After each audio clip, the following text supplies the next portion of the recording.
Oi, pessoal, tudo bem com vocês? Bem-vindos a mais um episódio do nosso podcast. Um lugar, eu gosto sempre de começar falando assim, que é um lugar para a gente se acolher, edificar nossa fé, se inspirar. A gente faz questão de trazer aqui para vocês pessoas reais, com histórias reais, porque principalmente aqui na internet a gente fica com aquela sensação que só a nossa vida que está caminhando dessa forma, que a vida de todas as pessoas é perfeita e a gente sabe que isso não acontece. Então aqui a gente compartilha dessas histórias com vocês. E hoje não é diferente. A gente vai conversar com a Érica, mamãe do Benício, de 4 anos, um bebê arco-íris, com uma história de milagre incrível para vocês se inspirarem. Bem-vinda, obrigada por aceitar o nosso convite. Eu que agradeço por estar aqui, né? Que estar aqui hoje é um cumprimento de uma promessa, de um compromisso que eu fiz com Deus, né? Durante as tentativas, eu falei muito com Deus que quando isso acontecesse, quando o meu milagre chegasse, eu ia contar por onde fosse, né? O que Ele tinha feito na minha vida. E isso, estar aqui é o meu cumprimento desse compromisso com Deus. E é muito especial isso porque a gente às vezes tem resistência, né? Muitas pessoas têm resistência em compartilhar, né, esse tipo de coisa, esses sofrimentos, mas como isso é importante para edificar a nossa fé mesmo, né? Dar aquela chuva de esperança, né? Até a nossa fé, né? Exatamente. Trazer a memória, né? A palavra de Deus fala, né? Trazer à memória aquilo que te traz esperança. Exatamente. E por nesses 4 anos, né, de existência do Benício, quase 5, mês que vem já completa 5 anos, por muitas questões nós já vivemos, né? Então, eu sempre lembro da história do Benício, porque ele é um milagre. E poder estar compartilhando aqui hoje é muito especial. Isso que você falou também faz muito sentido para mim. Eu sempre falo em oração, Senhor, que eu não me acostume com isso, que eu veja com esses olhos de milagre mesmo todos os dias da existência do Miguel. Porque muitas coisas acontecem na nossa vida, né, Érica? É a correria do dia a dia. Até essa semana aconteceu um episódio engraçado. A gente estava num aniversário de uma amiga nossa e tinha piscina, e o Miguel tava aprontando, querendo ir pra perto da piscina, e a gente falando, não, Miguel, não pode ir aí, e brigando assim com ele. Aí a mãe dessa amiga que acompanhou a nossa história chegou pra gente e falou assim, olha, não briga com o Miguel, porque ele é um milagre, hein? Vocês oraram muito pra ele acontecer. É verdade. Então, isso de uma forma assim... É engraçada, né? Eu tô falando, mas se a gente trouxer pra nossa vida prática mesmo, com tudo a gente acaba se acostumando. É verdade. E a gente precisa ter esses olhos essa primeira sensação quando a gente recebe algo que a gente estava esperando muito e tinha tudo para não acontecer, né? Então, trazer à memória isso nos traz mais gratidão na vida, né? Faz determinados problemas ficarem pequenininhos, bem pequenos, é né? verdade, Então, é verdade. É muito especial. E me conte, como que começou a ideia da maternidade para você? Eu gosto sempre de começar dessa forma com as mulheres que vêm compartilhar, porque cada uma tem um ensinamento, né? Cresceu, né, com essa ideia da maternidade, às vezes diferente, né? Umas querendo ser mãe desde piquititica na brincadeira com as bonecas, outras mulheres já por conta da carreira, não pensam. Como que foi para você? Para mim foi a partir do momento que eu acho que me identifiquei como gente, como pessoa. Eu tenho na minha memória, né, as minhas brincadeiras, que eu já me via grávida, eu já me via mãe. Então, eu pegava a roupa da minha mãe para caber dentro da roupa uma almofada para me fazer grávida, né, para se sentir grávida. Então, por muitas vezes eu falava para minha mãe, né, que o meu sonho de casar era para ser mãe, né? Coitado do marido, não Coitado era nem do pelo marido, não. Ele vai ficar bravo depois que eu vi isso. Mas eu tinha um sonho muito, assim, um gigantesco em ser mãe. Eu sonhava demais em ser mãe. Gestar era um sonho. Não era só ser mãe. É engraçado, eu Era ia chamar gestar. atenção em relação a isso, porque de fazer a barriga, né? Eu acho que eu não fazia isso, eu acho que eu brincava com as bonecas que eram minhas filhas, mas ser mãe, assim, de estar gestante, eu não me Não. lembro, bem específico. Era. Meu sonho era gestar. Porque até o Benício chegar, foram 7 anos e meio de tentativas. E nesses 7 anos e meio, muitas pessoas me questionaram. Érica, mas por que você não vai para a fila de adoção? É tão lindo isso. E eu continuo achando lindo isso. Nunca desmereci. Acho muito bonito quem faz isso. Mas eu tinha o sonho de ser grávida, de estar grávida, de amamentar. Eu sempre achei lindo mulher grávida. Tem mulher que não gosta, né? Eu sempre achei. Quando eu vi uma mulher grávida, eu falei, meu Deus, como você tá linda grávida. Ser especial, né? Entendeu? E eu sonhava isso, entendeu? Em estar gestante. Tem uma loja na Afonso Vergueiro que por anos, eu sempre passava lá e eu olhava, às vezes eu própria declarava, às vezes eu só em pensamento, eu falava, um dia eu vou estar aqui comprando uma roupa de gestante. Era meu sonho vestir uma roupa de gestante. Era meu sonho ter aquela sensação da barriga, sentir mexer. O meu sonho era amamentar. Então, se eu fosse para a fila da adoção, esse sonho ficaria enterrado. Sim. Né? E é importante a gente validar isso, né, Érica? A gente compartilhando sobre esse conteúdo na internet, a gente vê diversos comentários sobre isso, né? As mulheres falando sobre esse sonho e outras mulheres comentando, mas você quer ser mãe ou você quer ficar grávida? E isso, de certa forma, invalida o desejo daquela mulher que quer gestar uma criança, que quer ter a barriga de grávida. E a gente não pode invalidar isso, né? Porque isso é legítimo, é o seu sonho, é o que você idealizou. E nada tira isso, né? Nenhuma atitude linda como adotar anula o fato de você se frustrar sabendo que talvez você não consiga gerar, né? Isso é uma coisa que a gente precisa falar muito, né? Sim, porque eu conheço mulheres que não têm o sonho de gestar. Eu conversei com uma há pouco tempo. Eu perguntei pra ela se ela casou faz acho que uns 6 meses mais ou menos, e eu perguntei pra ela, você tem sonho de ser mãe? Dela, eu tenho vontade de ter um filho, mas engravidar não. Não me vejo grávida. Então, essa já é uma pessoa que, se for para a fila da adoção, vai estar muito bem realizada. Sim. Né? E já o meu caso, não. Eu só ter um filho não era a minha total realização.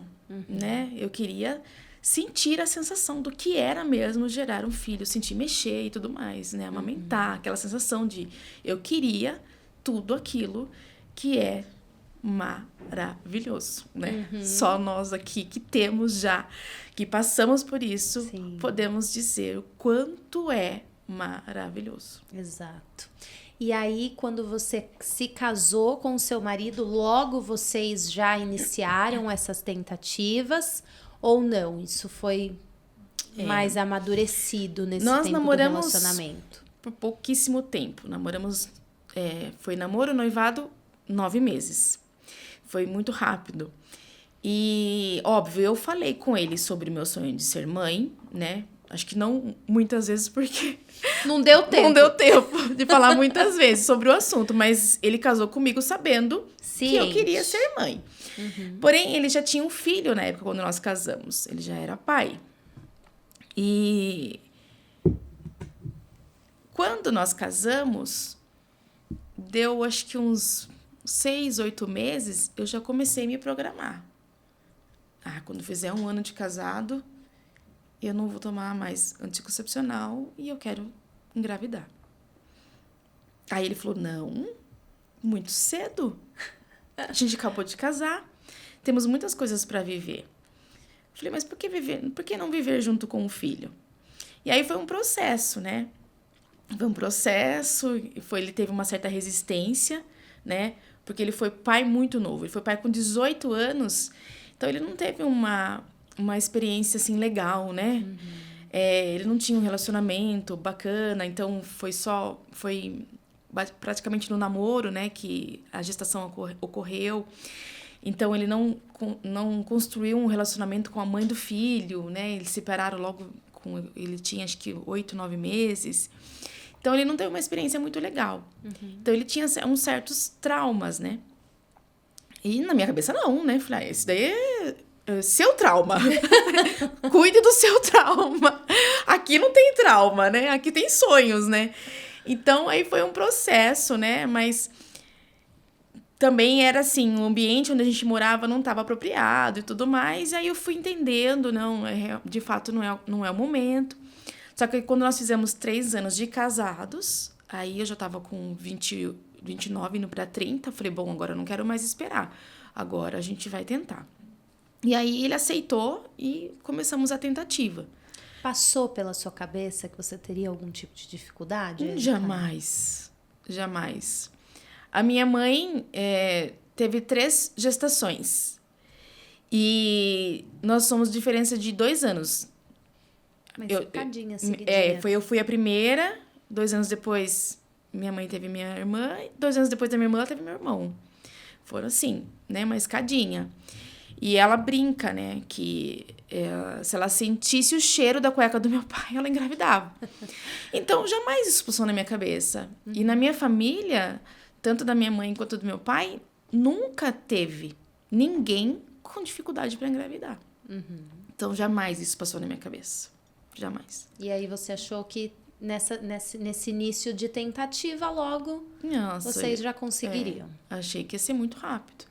Aí parei de tomar um anticoncepcional e aí começamos a tentativa, né? E aí aquela, né, aplicativo e tudo mais, e, né, e Google, e um monte de coisa e tal. E aí passou 1 ano e meio, eu comecei a pesquisar sobre o assunto, né, do tempo, né? Qual é o tempo ideal, né? Aí eu falei pra ele, olha, 1 ano e meio não é mais legal. Estar demorando para acontecer. 1 ano e meio já está demorando. Então, a gente precisa procurar conhecimento, procurar ajuda. Aí foi quando eu conheci a clínica Reproduce.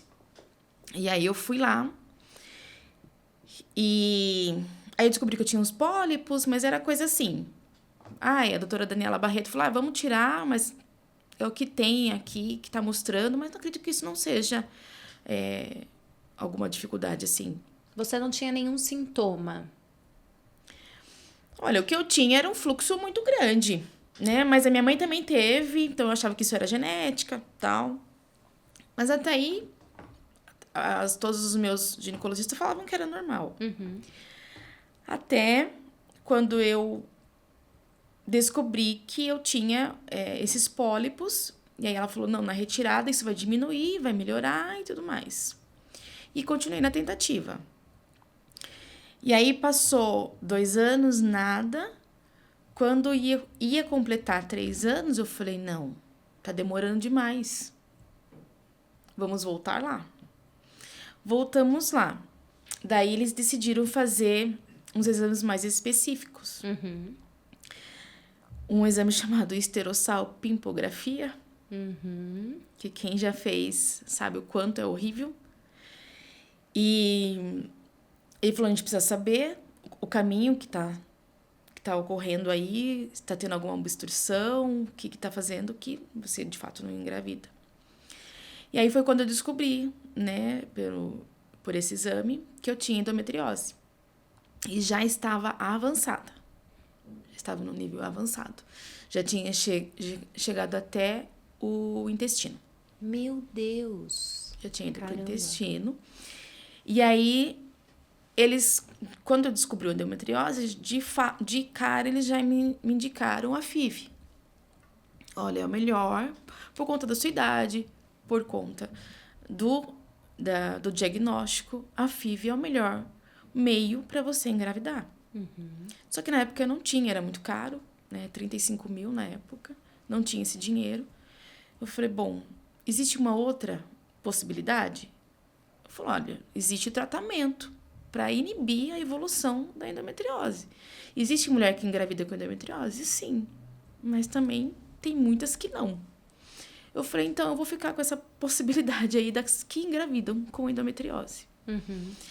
E aí eu fazia um tratamento, tomava remédio, fazia controle de ovulação, aí todo mês eu ia lá, aí 3 meses eu fazia o ciclo normal, 3 meses eu tomava o anticoncepcional contínuo para segurar. E aí nos 3 meses que eram para eu estar com o ciclo normal, eu ia lá, daí a secretária da doutora Daniela, doutor Gustavo, era até cômico, né? Eles faziam os exames em mim lá, daí ela falava, tem muitos óvulos, é hoje. É hoje. Aí eu chegava, saía da clínica e já mandava mensagem pro meu marido. É hoje. É hoje, não é meia-noite 1. Não é meia-noite 1, é hoje. Tem que ser hoje. Eu lembro que um dia ele falou assim, viu, tá ficando muito mecânico. Tá ficando mecânico, isso não dá certo. Não, assim eu não quero. Eu falei, como que você não quer? Você quer sim. Ah, você quer. Então, era uma coisa bem, assim, difícil, né? A gente ri, mas a gente sabe o quanto isso é desgastante. É muito desgastante. Para as pessoas envolvidas, né? Para você, para o marido, desgastante para o relacionamento, né? Porque é o que ele falou, acaba ficando mecânico. A gente precisa fazer isso pela obrigação do dia que é bom. Sim. E que precisa acontecer. E assim foi,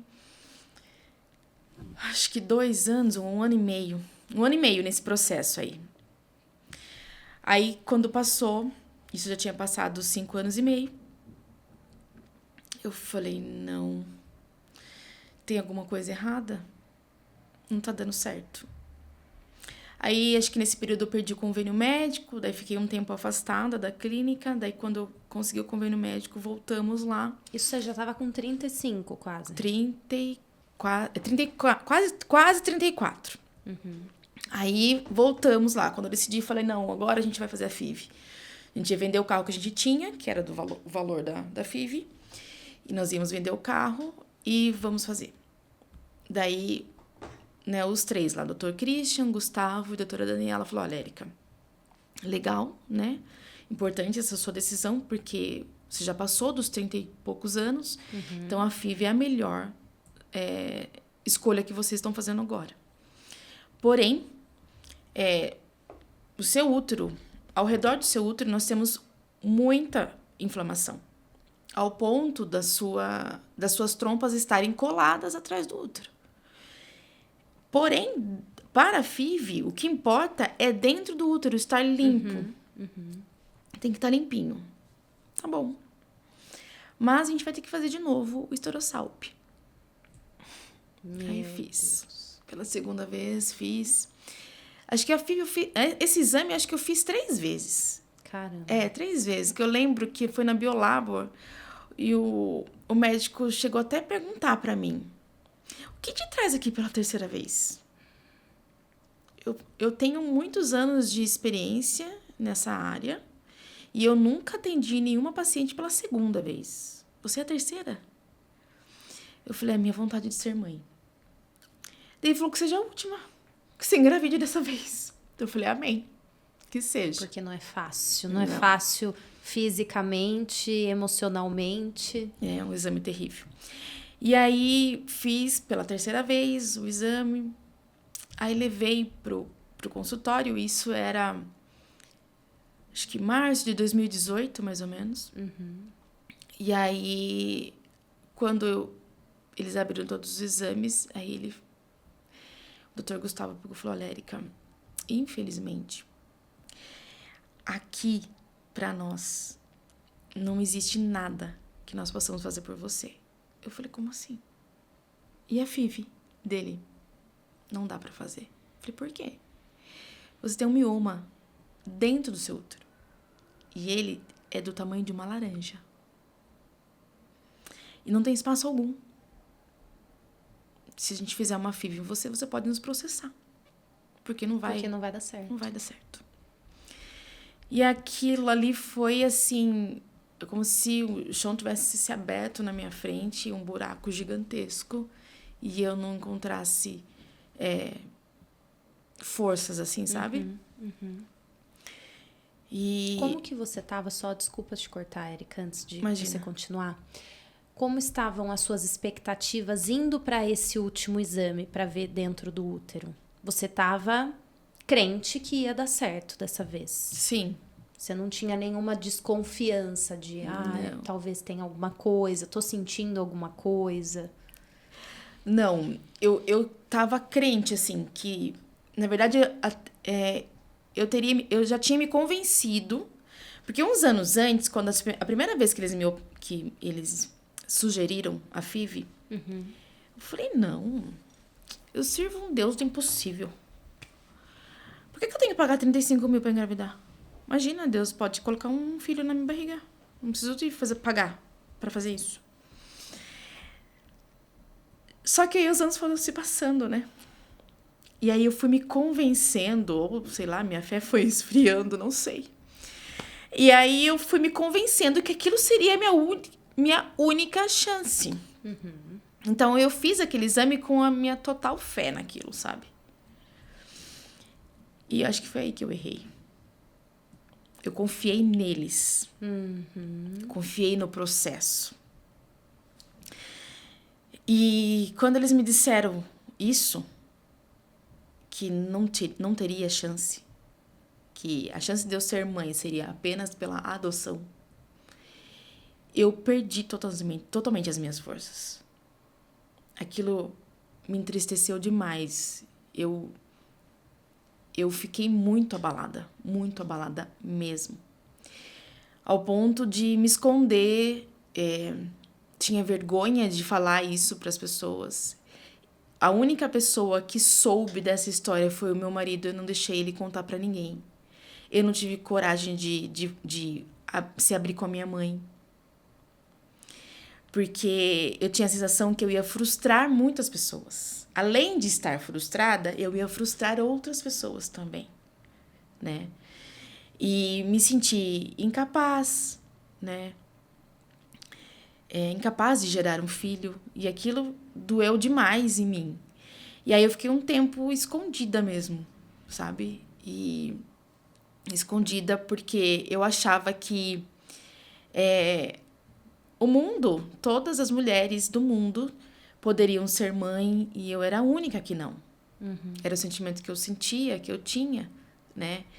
E durante essas tentativas, eu vi muitas crianças achadas em notícias, né? De crianças achadas no bueiro, achadas numa lata de lixo. Eu falava, todas as mulheres conseguem ser mãe.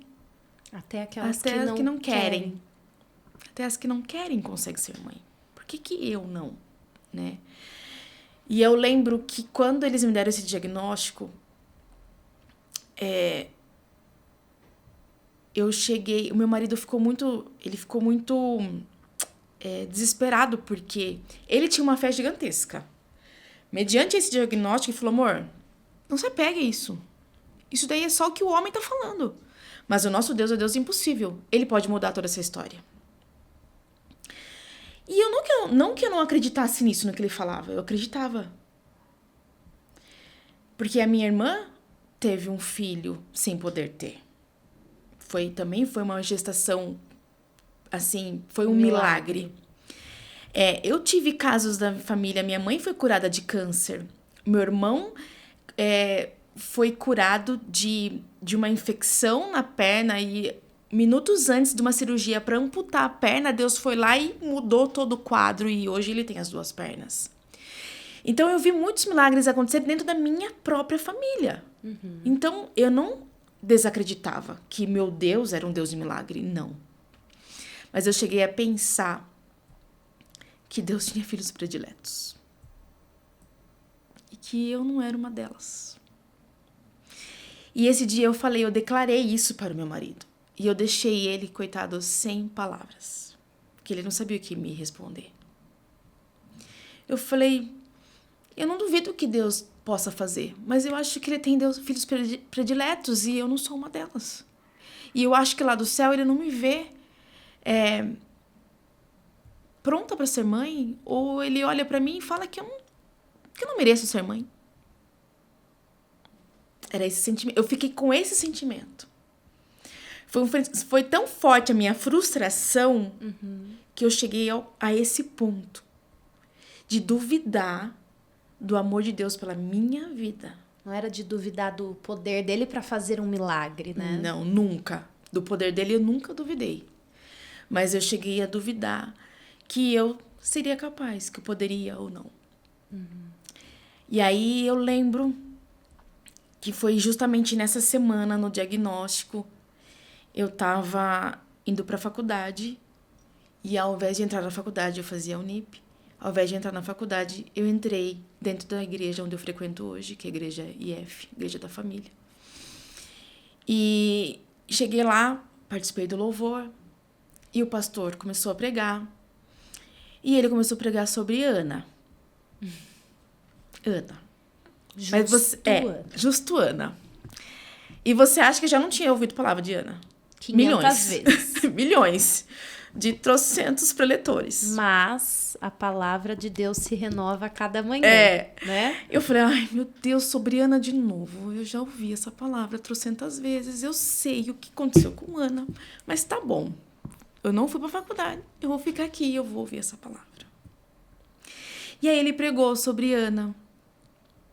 E no final, ele disse exatamente assim. Pare de ser uma criança mimada, se comportar como uma criança mimada. Porque o Deus que operou na vida de Ana é o mesmo que está aqui hoje. E ele pode operar na sua vida. Pare de achar que Deus tem filhos prediletos. Ana não foi uma mulher predileta. Caramba. Eu chorava tanto. Eu falei, meu Deus, quem falou pra ele? Quem falou a minha frase pra ele? Seu marido mandou um WhatsApp antes do culto começar.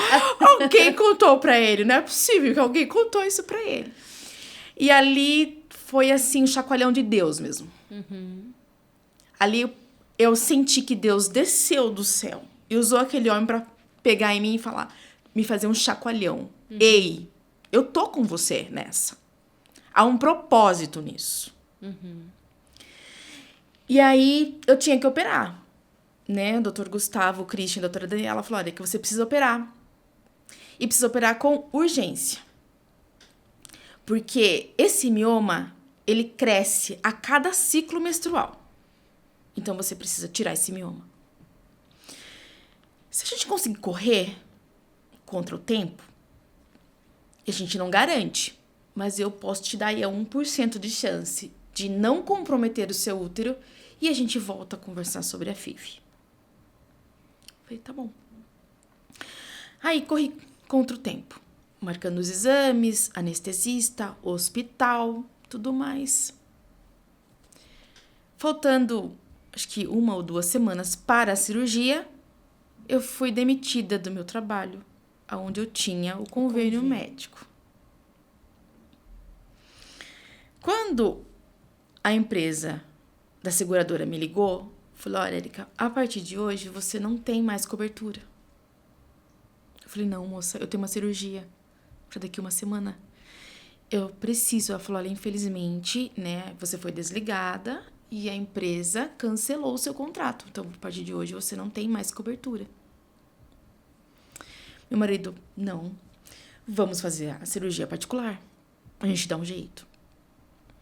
Aí o valor da cirurgia particular era o mesmo valor da FIV. Meu Deus. 35 mil, era o mesmo valor. E aí eu me apeguei naquele 1%. Falei, não, mas se eu faço a cirurgia, e se ele consegue manter o meu útero lá? Como que a gente vai arrumar 35 mil da noite pro dia? Mas amor, eu primeiramente a sua saúde. Não, Não vou usar o dinheiro da FIV para cirurgia. Vamos fazer, então, um convênio particular. Vamos. Comecei a fazer o orçamento, cotação e tal.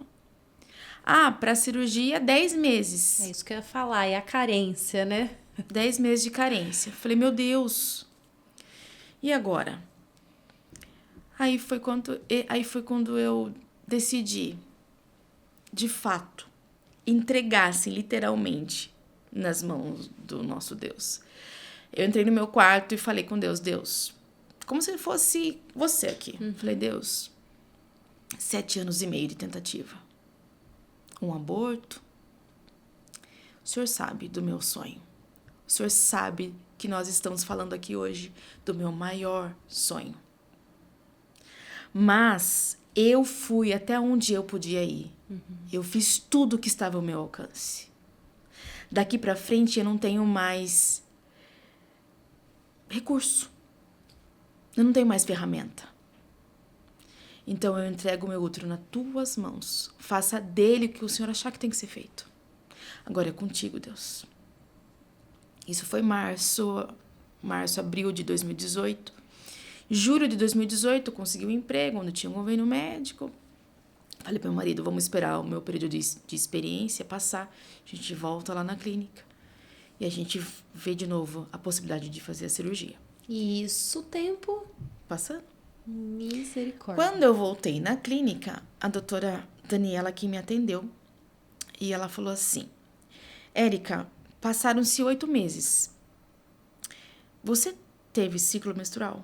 Eu falei, tive. Ela, não era pra ter tido. Eu falei, mas eu tive. Ela falou, então, esse mioma, ele pode ter dobrado de tamanho. E a cirurgia que eu conseguiria fazer em você, lá em março, por vídeo, talvez hoje tenha que ser uma cesárea. Mas vamos fazer o seguinte, vamos repetir todos os exames. Foi aí que eu fiz o terceiro esterossalp.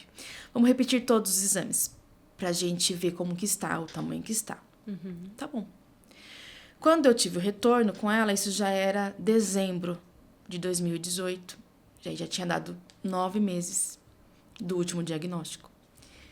E aí, automaticamente, eu levei os de março, os primeiros, para ela fazer, né, a comparação, e levei os atuais. E aí, ela ficou naquelas telas de imagem, né, e ela colocava lá. Colocava o de março, tirava, colocava o atual. Colocava o de março, colocava o outro. E aquilo já foi me dando agonia, porque minha mãe teve câncer de útero, que foi através de um mioma. E aí, aquilo já começou a me dar, nervoso. Eu falei, meu Deus, o que será que tem aí de pior? Eu falei, doutora, dá pra senhora falar o que tá acontecendo?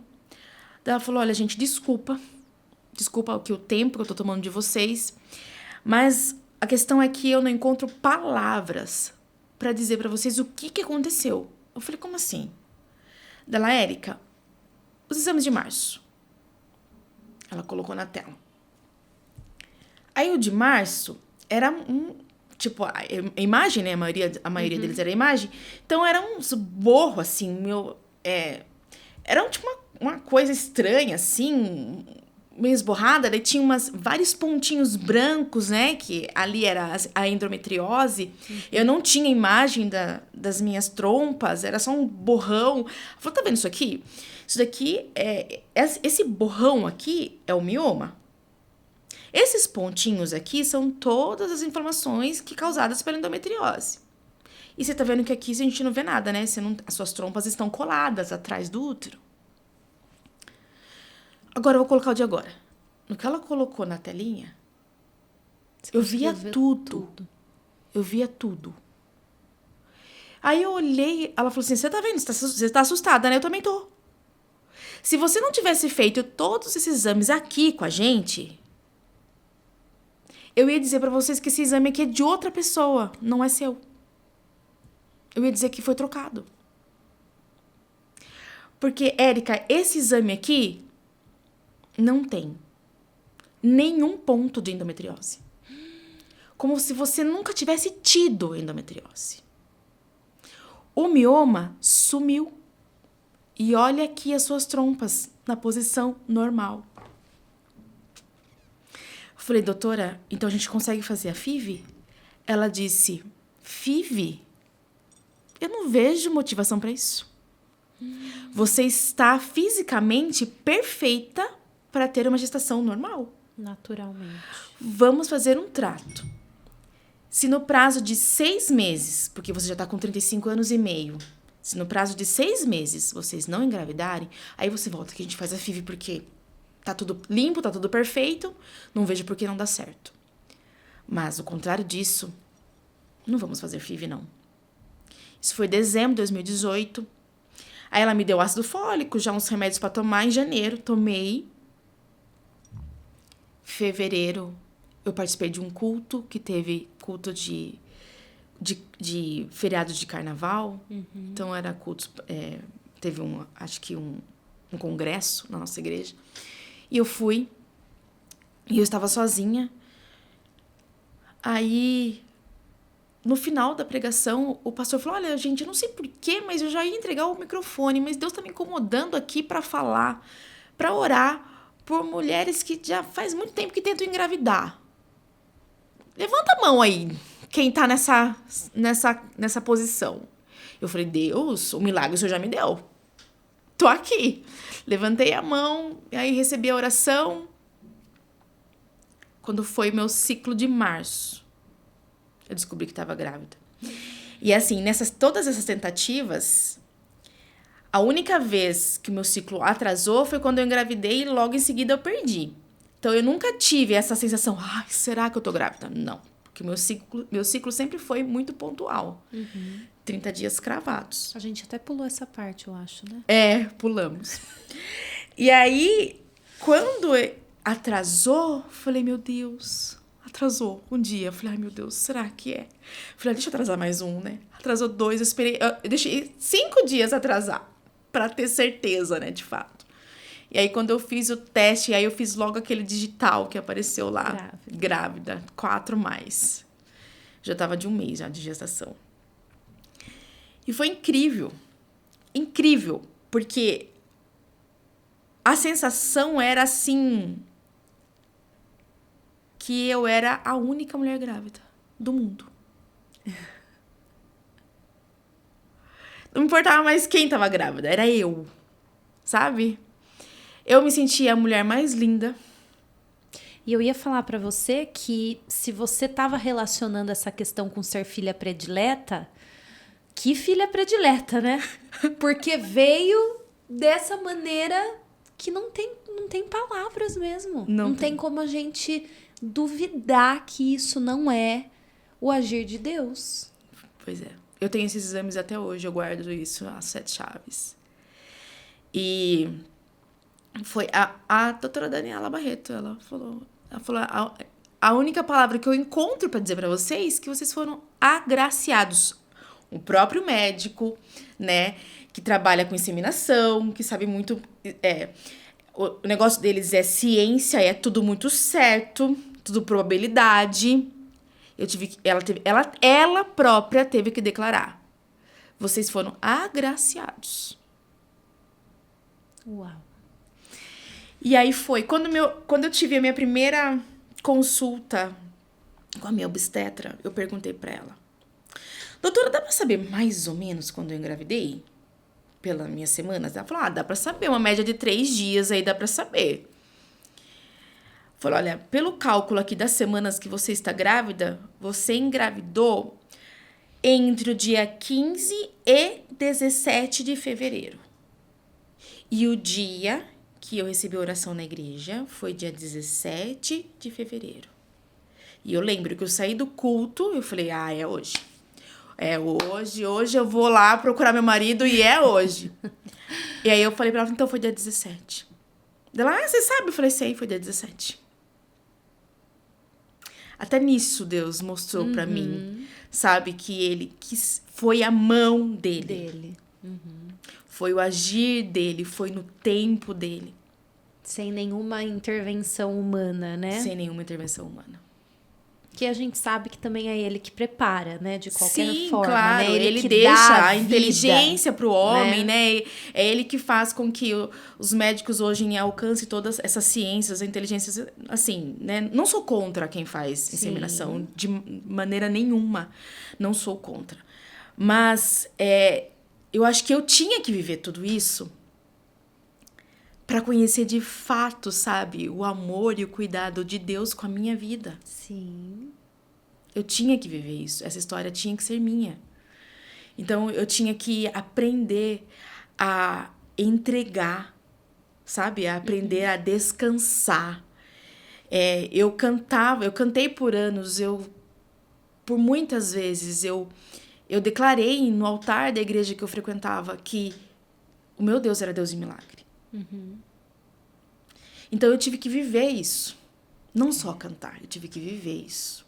Experienciar isso é totalmente diferente, né? É. Do que a gente ouvir, do que a gente sabe por aquilo que a gente aprende, pelo que a palavra dele revela, né? Mas viver a experiência nos leva para um lugar de muita intimidade, da dependência genuína, né? Foi mesmo. Porque a gente não tem recurso. É interessante que muitas pessoas passam por dificuldades e daí, quando a coisa tá assim, não tem jeito, a gente costuma falar, agora é só um milagre. Agora é só Deus. Né? Aquele último recurso, né? Então, quando a gente vive essas experiências, a gente vê as mãos dele, né, nos pequenos detalhes. Sim, nos da pequenos jornada, detalhes. né? E assim, foi mesmo. Deus, assim, ele foi muito carinhoso comigo. Ele foi um pai muito carinhoso.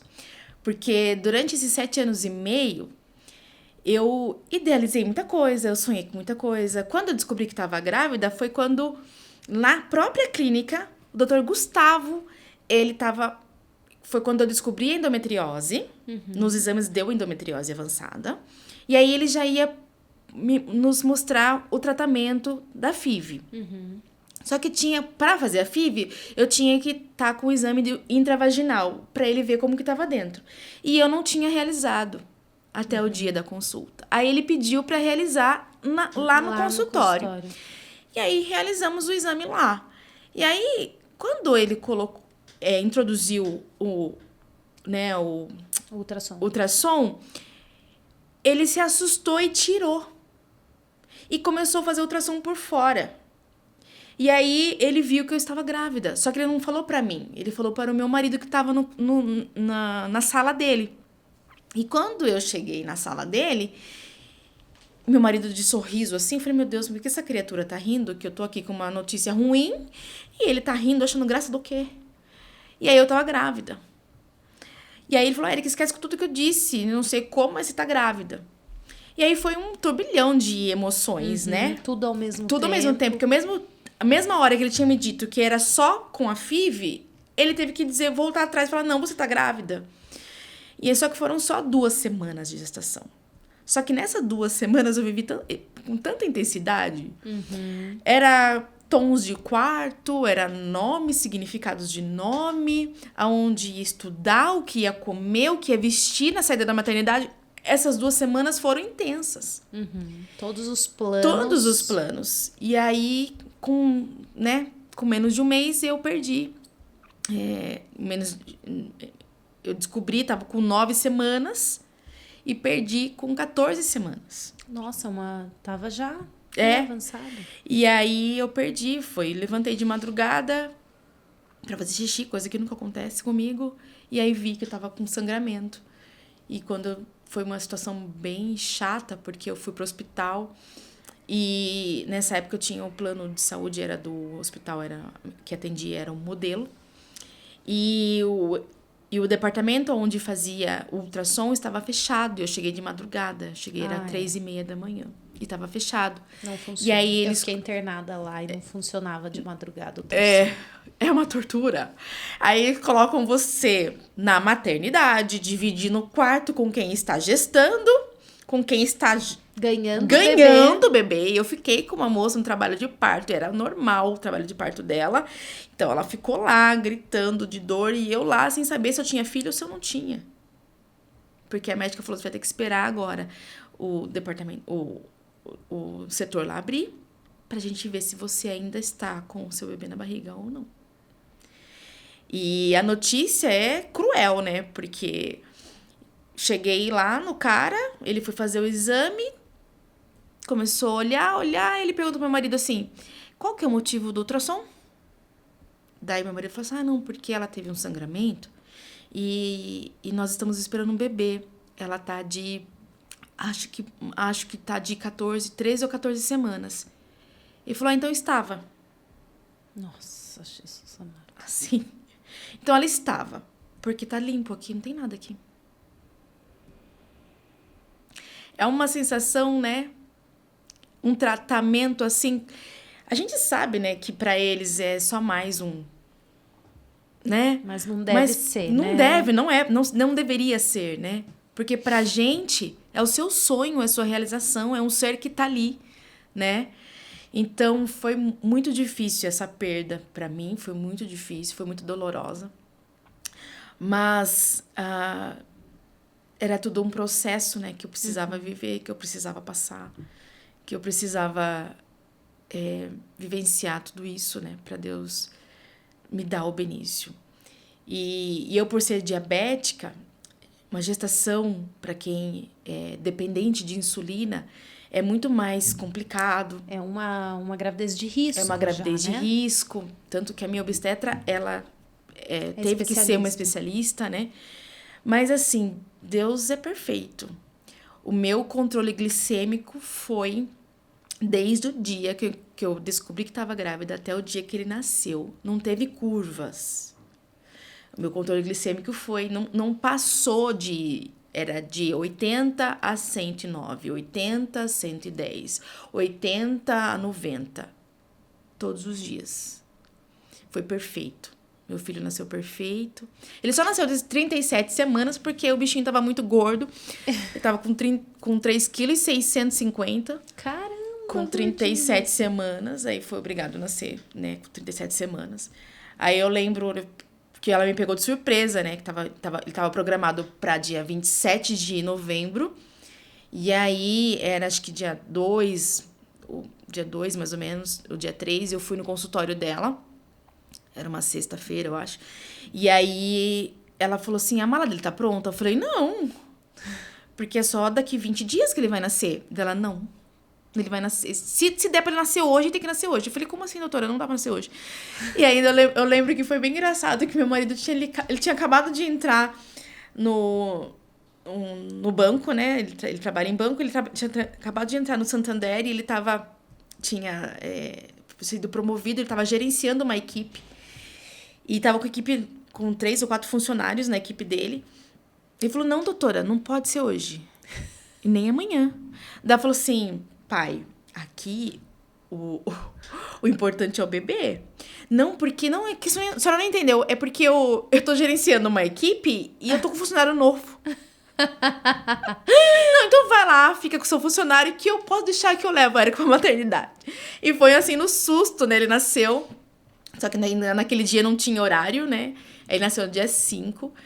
E aí eu perguntei pra ela, mas doutora, 37 semanas, o pulmão não tá formado. O que pode acontecer? Ela falou que pode acontecer de realmente não estar formado. E aí vai pra UTI neonatal e espera a formação na UTI. Só que assim, nesses anos de tentativas, eu para tudo da minha vida, eu quando vou pedir as coisas para Deus, eu sou muito detalhista. Eu aprendi isso com uma líder de adolescentes, que ela falava isso muito pra gente. Se você for pedir um carro, seja detalhista.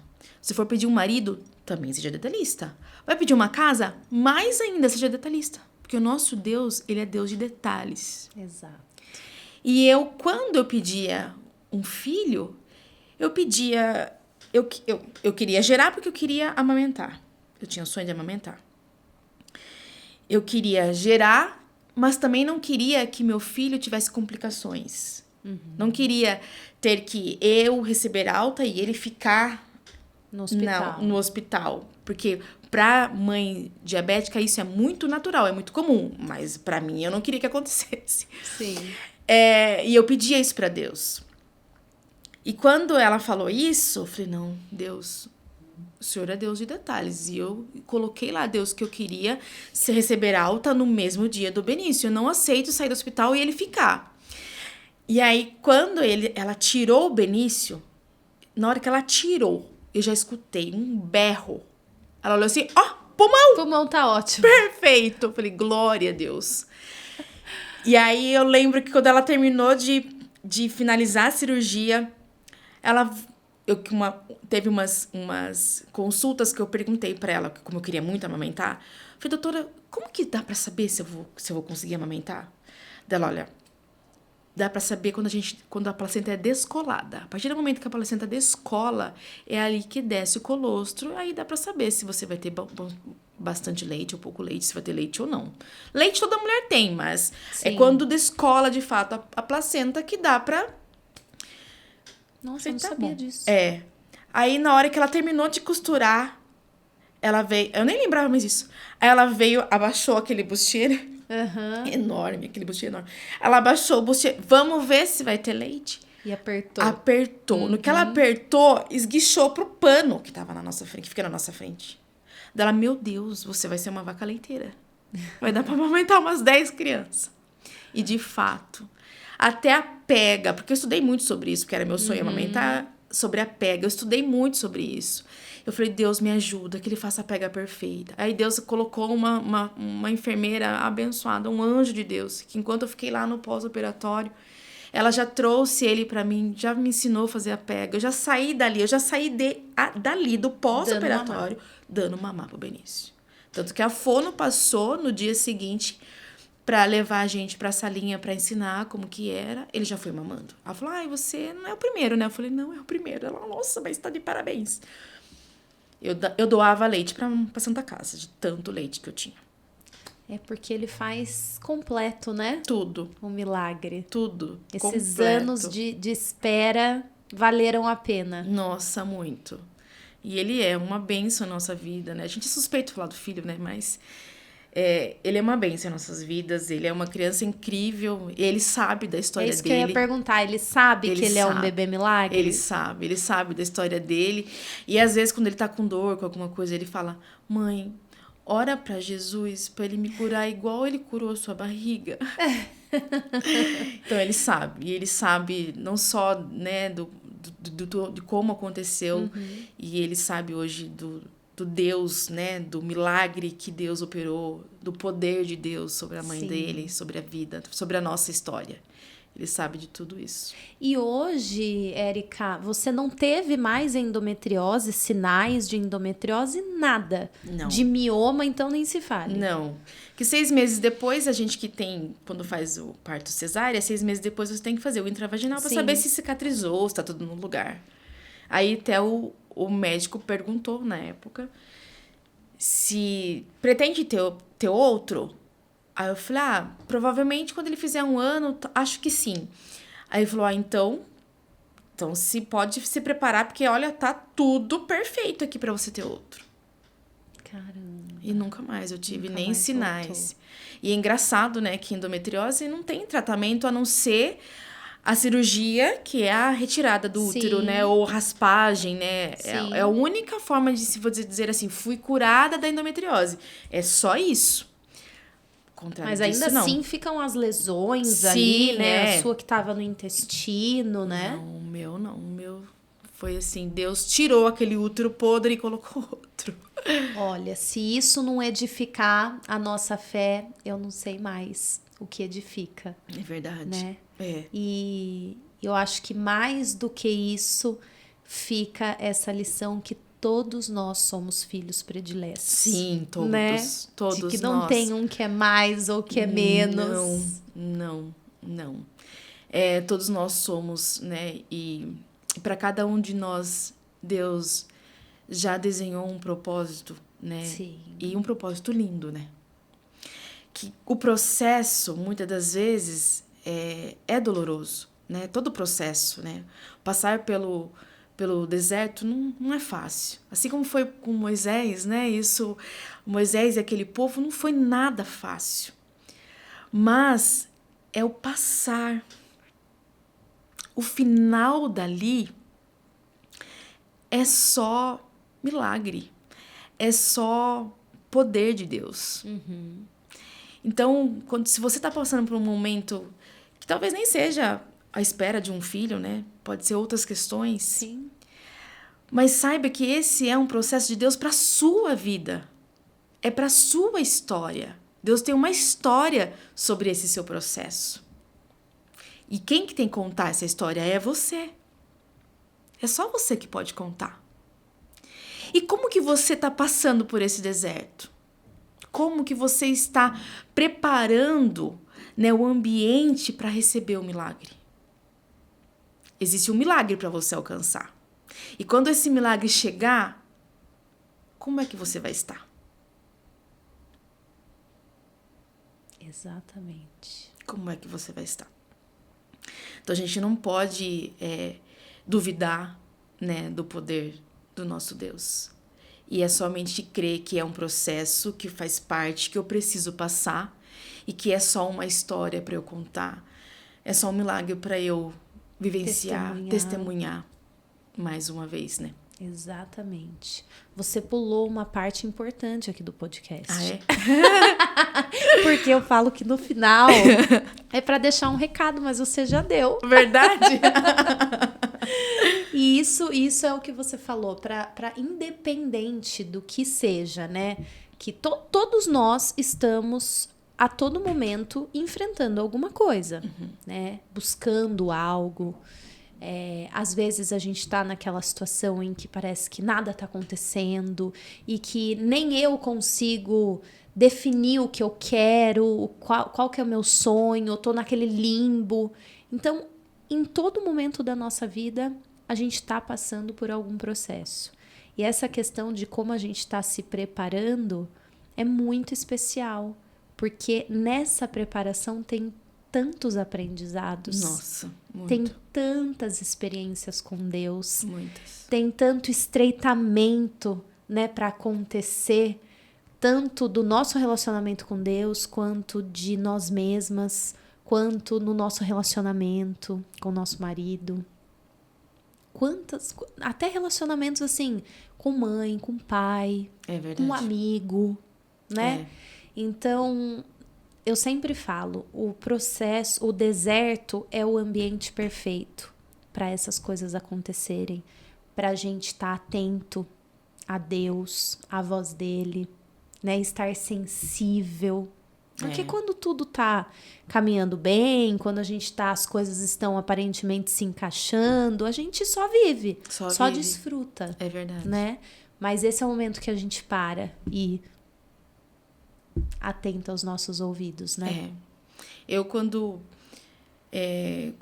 está passando por certas dificuldades, eu sempre já falo, Deus, que eu consiga passar por isso e que eu consiga aprender mais, né, do que o Senhor é.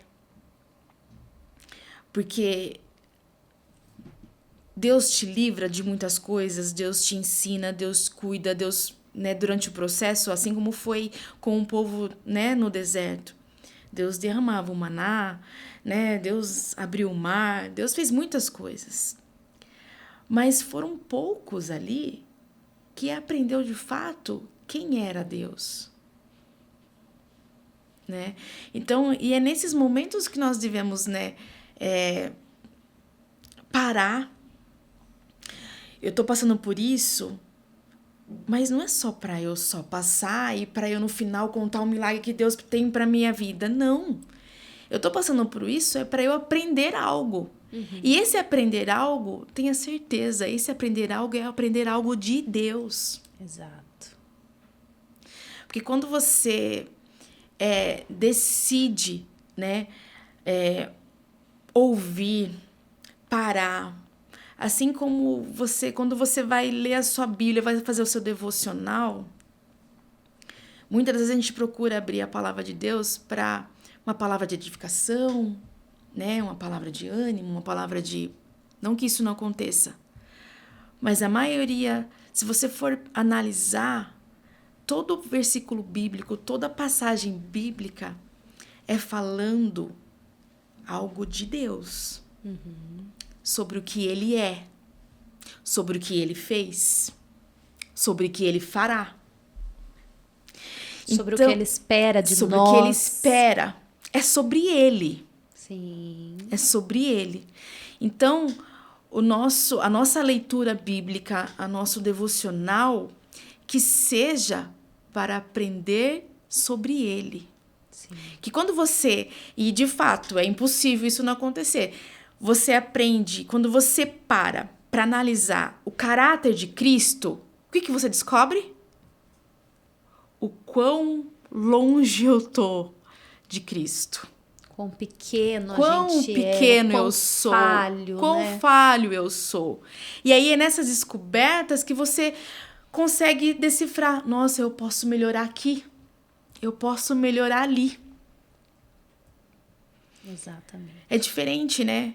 Você abrir a palavra só para ter uma palavra do dia, né? Para ter um versículo, para ter uma, né? Uma leitura feita. É diferente quando você abre a Bíblia e fala, não, hoje eu quero aprender mais sobre Deus. E quando a gente passa por esses processos, é muito importante, né? Você se posicionar assim. Sim. Porque aí fica muito mais fácil, fica muito mais leve. Exato. Né? E no final, além de você chegar no final, né? Ir lá com a sua recompensa, com o seu milagre nas mãos, você vai ser outra pessoa. Né? Por isso que eu acredito que tem processos que duram anos, processos que duram meses, processos que duram dias. Porque eu acho que Deus analisa seu tempo aí de aprendizado, né? Eu falo, Deus, que eu aprenda logo. que eu consiga fazer isso no intensivão. Abra logo o meu entendimento, Deus, que eu quero passar por esse processo muito rápido. Mas são questões que a gente precisa, né, viver e o tempo dele não é o nosso tempo, né? Um dia é 1000 anos é como se fosse um dia. É verdade. Então a gente só tem que olhar mesmo para essa oportunidade, né? Por mais difícil que seja. Mas ele não nos prometeu dias fáceis, né? Mas ele prometeu que estaria com a gente em todos eles. Então, que bom que a gente tem essa fé, né? Verdade. Que bom que a gente tem esse sustento, porque é só ele mesmo para nos sustentar em meio a essas provações igual as que você passou durante esses 7 anos. Que imagino que tenha demorado, né? Verdade. Pra passar. Eu fico imaginando, eu já me peguei pensando que cristão a gente passa por lutas e tem umas assim que a gente passa e fala, meu Deus, né? Será que eu vou conseguir? Será que eu vou vencer?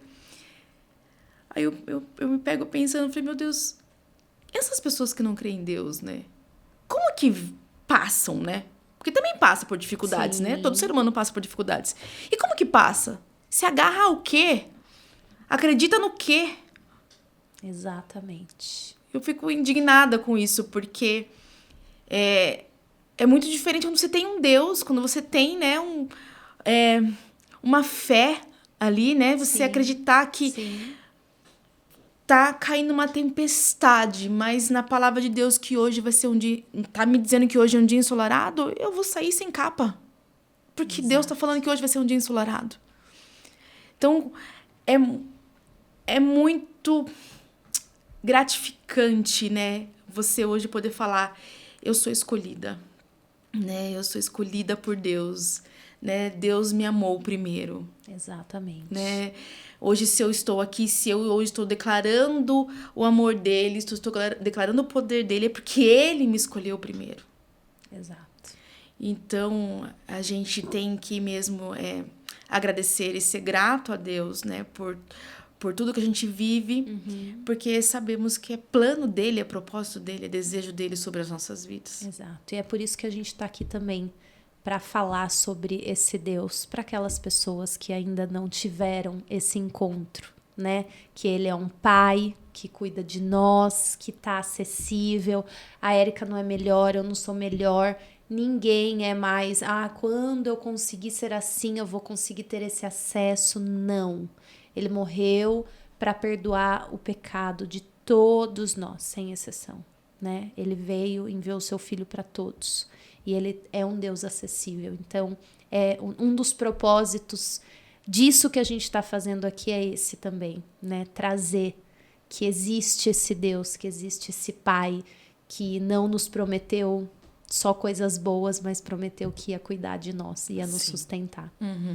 Obrigada. Eu que agradeço. Foi muito especial esse episódio, conhecer a sua história, edificar a nossa fé. A gente sai assim, revigorado, né? Encorajado, empoderado, porque você fala, consigo enfrentar toda e qualquer situação, né? Com esse Deus nos sustentando e abrindo os caminhos, né? Obrigada, Érica, por compartilhar, viu? Obrigada também pelo seu espaço, pelo seu tempo. Foi um prazer estar aqui com você. Obrigada mesmo. Obrigada a vocês que nos acompanham. Se inscrevam no canal, tem as nossas redes sociais aqui embaixo. Vou deixar da Érica também, se ela autorizar, para vocês conhecerem um pouco mais, tá bom? E até o próximo episódio. Tchau!